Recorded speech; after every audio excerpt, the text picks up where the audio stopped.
as regards God's people, Satan has no authority or no power to touch you.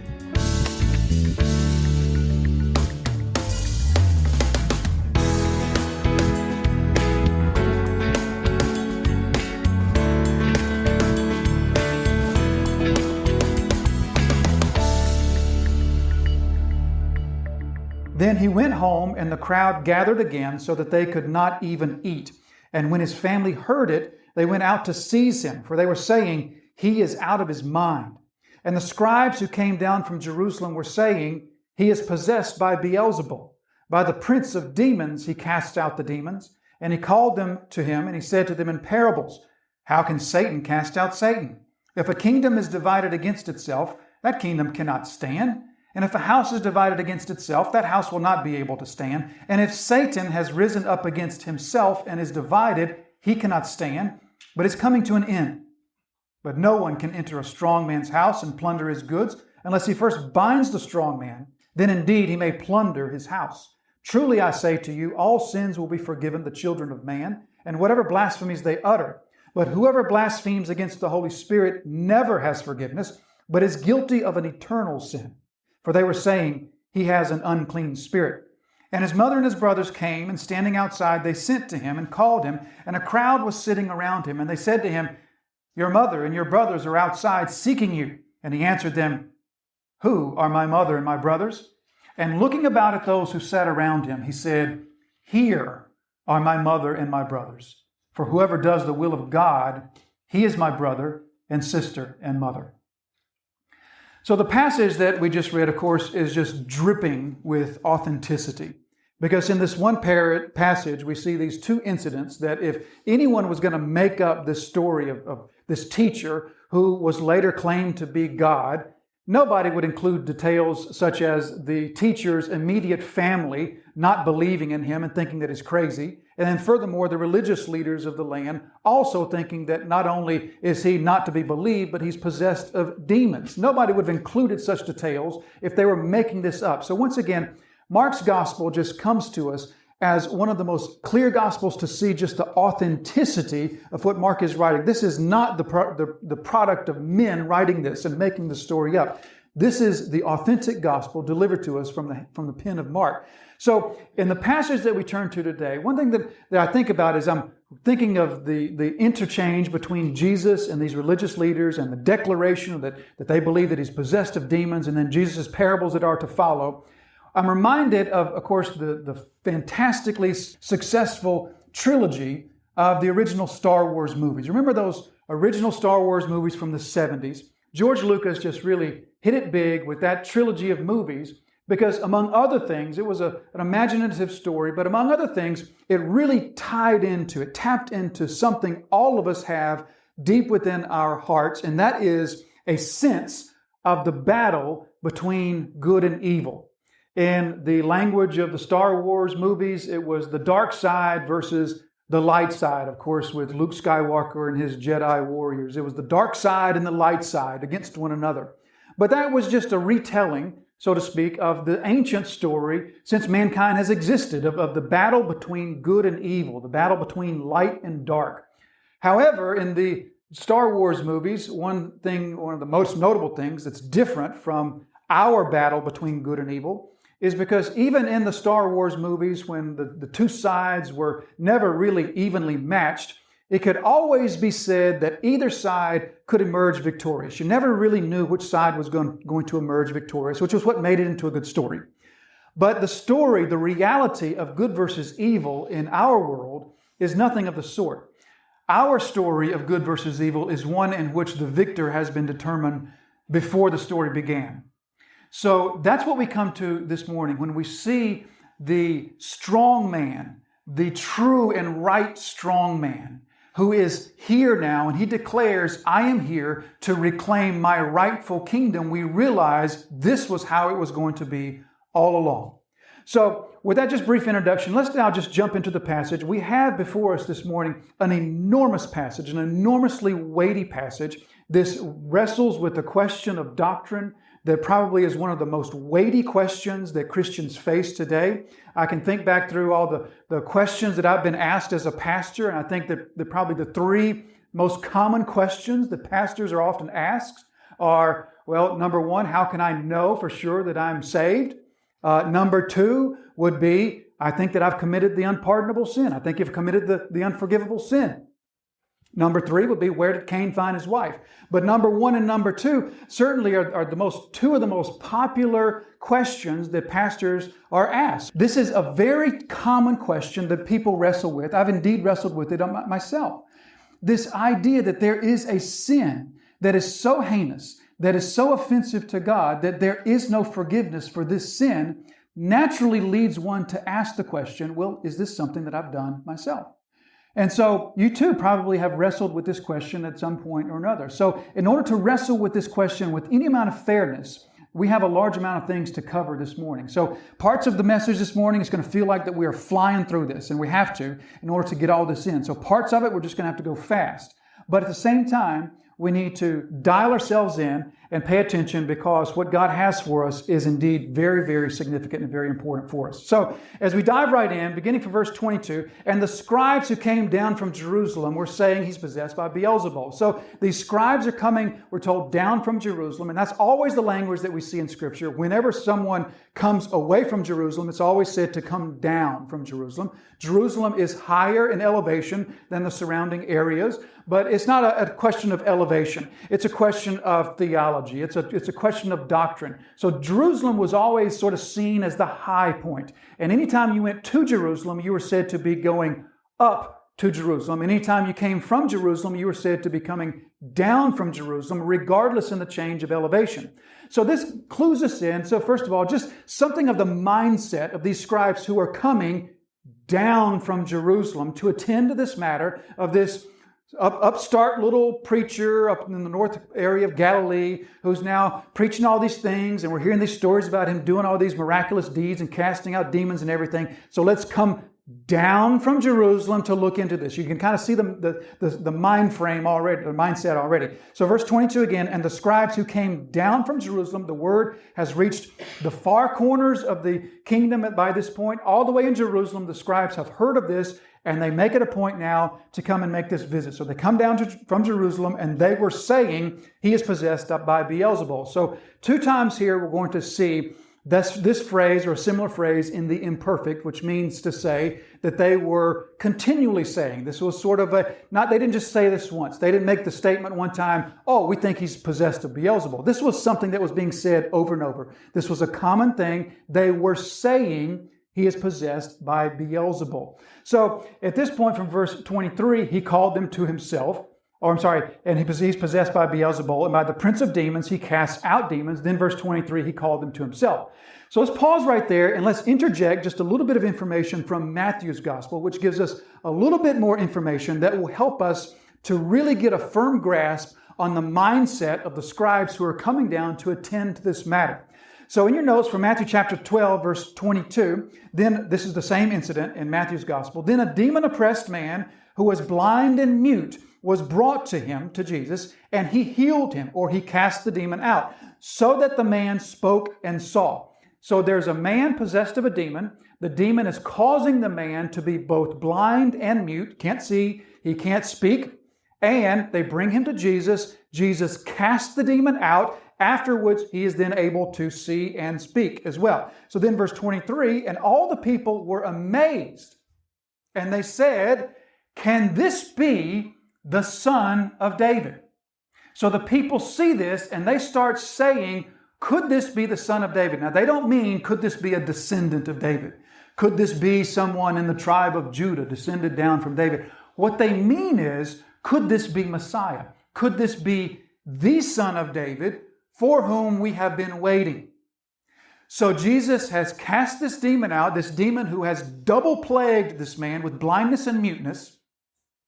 Upon seeing this, the people are so amazed that they now begin saying, could this be the Messiah that we're waiting for? Now, upon hearing that, could this man be the Messiah? Now we read, but when the Pharisees heard it, or Mark says when the scribes heard it, there's no contradiction there. The Pharisees had their own scribes. So the Pharisees heard it. They said, in response, it is by Beelzebul. Again, then the story picks up where Mark picks up. So you see there, what happens that sort of initiates this is not only are the people flocking to Jesus, not only is he doing powerful works and signs and wonders, not only is he giving this powerful teaching and people are following him, but people are now saying, could this be the Messiah for whom we've been waiting? In response to that revelation or that illumination or that understanding that people are now seeing and thinking of Jesus as possibly the Messiah, they respond by saying, no, this is by the power of Beelzebul that he does these things. So they cannot deny his mighty works. They cannot deny his miracles. Even Jesus' most avowed enemies were never able to deny his miracles. Nowhere in the Gospels do we hear anybody saying, oh, he's doing this by sleight of hand. He's doing this by trickery. He's really fooling the people. Nowhere is that said, even by Jesus' staunchest enemies. So not being able to attack the things that he's doing, the miracles that he's performing, they're only left to attack the means by which he's doing them. They have to more or less admit that he's doing these powerful works, but they can only therefore attack the way or the means in which he's doing them. Well, he's doing these powerful things, but he's doing them by the power of Beelzebul. So he's possessed by Beelzebul. So this word Beelzebul, just a quick little note about this. We don't need to talk too much about Beelzebul, but what is this Beelzebul? It's a word that only shows up in the New Testament, and it's a word that is an intentional distortion of a word that we find in the Old Testament by Beelzebub or Baal-zebub. So Baal-zebub shows up in the Old Testament. You may remember way back when we were in Elijah, and we talked about the same sort of thing in the story of Elijah. But Baal-zebub was the Canaanite god of the flies. It doesn't mean that he was a fly, but it meant that he had power over the flies and the swarming insects. And so he was able to use them at his discretion, that sort of thing. So he was known as Baal-zebub, or the god of the flies. So when we come to the New Testament, that word Baal-zebub or Baal-zebub disappears, and we now find exclusively Baal-zebul, which is an intentional, scholars believe, an intentional perversion of the word Baal-zebub. By changing the one little sound, it went from the god of the flies to the god of the manure pile. And so that's what the Jews did intentionally, to just sort of change it just a little bit, to just make a dig at this Canaanite false god, to say, oh, here's the god of the dung pile, the god of the manure pile. So that's what's going on here. So they say he's possessed by Baal-zebul, the god of the dung pile. They don't mean here that Jesus is possessed by some lesser deity known as the god of the flies, or now perverted into the god of the dunghill. Instead, all we need to do to see what they mean is just look at the very next sentence. He's possessed by Baal-zebul, and by the prince of demons, he casts out demons. So clearly, what they mean by Baal-zebul is a stand-in word for Satan.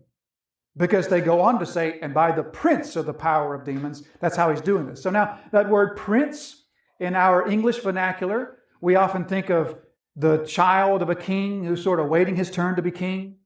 Like it wasn't too long ago that Queen Elizabeth died, and so for how many decades was there this Prince Charles who was waiting his turn to be king? So that's what we sort of think of with prince. But the word here is archon. It doesn't mean someone who's waiting to be king. What it means literally is first in line, the first one, the head one. So prince of the demons, what is meant here is Satan himself. So Baal-zebub is just a stand-in word to mean Satan. It is by the power of Satan, by the prince of demons, that he's casting out these demons. So then here's the accusation, the insulting accusation against Jesus. Yes, we can't deny your works. Yes, we can't deny these things, but we can assert that what you're doing by the power of Satan. So an incredibly insulting accusation against the King of Kings. But let's now move on. So verse 23, and he called them to him. So Matthew includes here that knowing their thoughts, he called them to himself. So just a reminder there that Jesus knows their thoughts. But Jesus in this instance didn't need to know their thoughts, because notice the progression of animosity against Jesus. The first two altercations with Jesus on the part of the religious leaders, they were in their heads. They were thought. Remember that? They were in the home where he was going to heal the paralytic man, and they were thinking, who is this man to say he's got the power to forgive sins? And then in the synagogue, when the man with the withered hand was there, they were thinking, I wonder if he's going to heal him, right?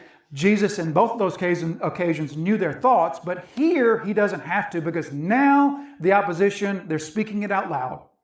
It is by the power of Beelzebul that he's doing this. So that's what they say. They're saying this. And so he then called them to himself. So you can kind of get the picture here. There's these scribes and the Pharisees. They're saying, oh, yeah, they're maybe over to the side telling people who are gathered around to see Jesus and hear Jesus. And they're sort of spreading the word. He's doing this by the power of Beelzebul. And then Jesus, hearing this, says, hey, you, come over here.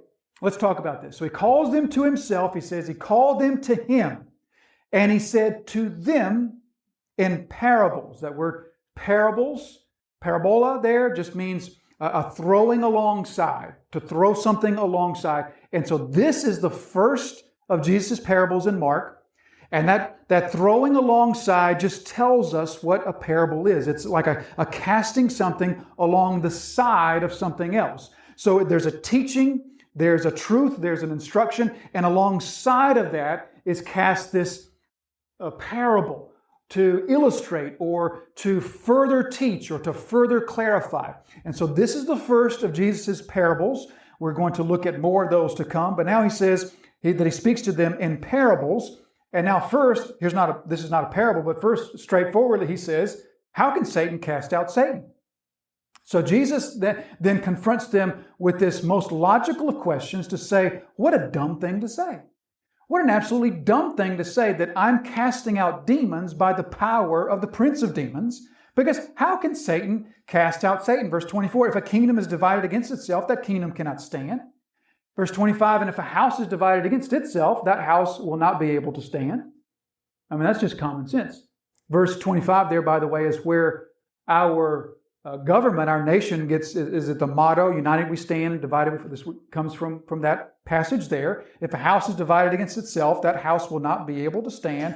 And if Satan has risen up against himself and is divided, he cannot stand, but is coming to an end. In other words, this is really dumb, people. This is really dumb, guys, to say that what I'm doing by the power of Satan, because if Satan is opposing himself, if he is working against himself, then clearly his kingdom will not last. His kingdom, Satan is not going to oppose himself. So just picture in your mind here what it might look like for the kingdom of Satan to be opposing itself and to be casting out its own demons, so to speak. It would be like, imagine if you hired someone perhaps to build you a house. And this person was going to build your house, and they were going to start, of course, with the foundation. And so they come over on the first day, and they've got the site ready, and they start laying the block for the foundation. And from 8 o'clock in the morning until lunchtime, they lay the block for the foundation, get everything straight and plumb and nice, and everything's all nice and straight. And then at lunchtime, they take their lunch break, and they eat their sandwich and everything. And then after lunch, they start back work, and they take apart what they just did, until they're completely taking it apart. And then the next day they come back at 8 o'clock and they put that part, they start putting the foundation back together again. Everything's nice and straight and square.